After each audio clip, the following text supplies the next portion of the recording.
Merci, cher collègue. Thierry Benoît. Merci, Monsieur le Président. Monsieur le Ministre, je vous ai écouté avec la plus grande attention et je tiens, moi particulièrement, à saluer votre connaissance et votre maîtrise parfaite du sujet dont vous avez la responsabilité. Je tiens à le dire parce que la vision que vous venez d'exprimer avec brio, je dirais que je m'en approche. Alors, le précédent orateur n'a rien vu de bon dans le budget, même si il y a une réalité dans un contexte financier très difficile qui est connu de tous, la droite, la gauche et le centre. Vous maintenez et vous augmentez votre budget puisque à plus de 5 milliards d'euros, c'est quand même pas une mince affaire tout ça. Un plan de soutien à l'agriculture de plus d'1 milliard, des plans stratégiques de développement des filières. Alors, Monsieur le Ministre, vous avez insisté, et je voudrais enfoncer le clou sur ce qui est, moi, ma préoccupation, à nous centristes, mais à nous tous ici, c'est le revenu des agriculteurs. Il n'y a que ça, Monsieur le Ministre, pour les années qui viennent, et plus particulièrement pour 2011, il n'y a que cela qui vaille. Depuis, moi je suis nouveau parlementaire, puisque simplement ici depuis 2007. Vous, dans la droite ligne de votre prédécesseur, n'avez eu de cesse de travailler et d'interpeller les différents acteurs sur les questions qui tournent autour du revenu.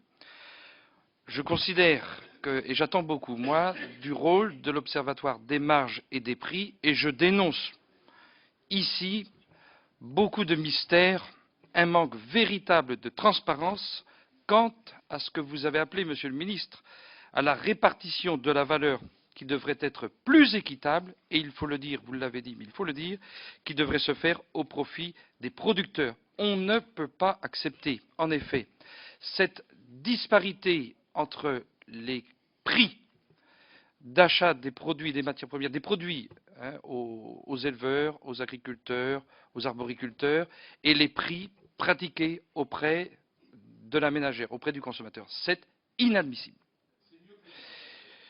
Je veux aussi rappeler ici, et je sais que vous le faites, mais il va falloir continuer en 2011, il faut véritablement réunir les différents acteurs, c'est-à-dire les producteurs, les transformateurs et les distributeurs. Et sans doute tordre le bras à certains d'entre eux, avec une pensée particulière pour le système bancaire.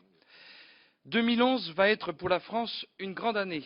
Et avec les agriculteurs, j'attends beaucoup de la présidence du G8 et du G20 que la France va prendre dans quelques jours. Et là, on devrait tous être d'accord, socialistes et majorité présidentielle, puisque finalement, le président de la République présidera le G8 et le G20, et nous avons à la direction du Fonds monétaire international un Français. Et donc j'attends beaucoup, Monsieur le Ministre, vous qui avez une réelle hauteur de vue de l'agriculture française, vous venez de l'exprimer, j'attends beaucoup que l'on travaille sur la spéculation des matières premières, sur la régulation, sur la transparence financière, sur le secret bancaire et les paradis fiscaux. Tout ça peut nous sembler très loin de l'agriculture, mais en même temps, je dirais que les agriculteurs et le revenu agricole est directement impacté par des décisions qui pourraient être prises au niveau du G8 et du G20. Enfin, j'aurais voulu, Monsieur le Ministre, que vous puissiez me dire si vous pensez que nous pourrions faire un cas à part de l'agriculture dans l'Organisation mondiale du commerce, l'OMC. Une question qui peut paraître annexe, et ce sera la fin de mon propos. Je m'interroge, et j'aurais voulu profiter de cette commission, de ce budget 2011, pour vous interpeller, Monsieur le Ministre, et interpeller plus largement le gouvernement quant à sa vision qu'il a pour le secteur du cheval. Alors je ne parle pas de l'équitation, du cheval de cirque, du cheval de course, je parle de la filière élevage, et plus particulièrement du cheval et des chevaux de travail, les chevaux de trait. Alors, les haras font partie, je dirais, de l'histoire de France. Je comprends que nous ne pouvons plus fonctionner en 2010 comme nous fonctionnions à l'époque de Napoléon. Quelle est votre vision de l'organisation des haras?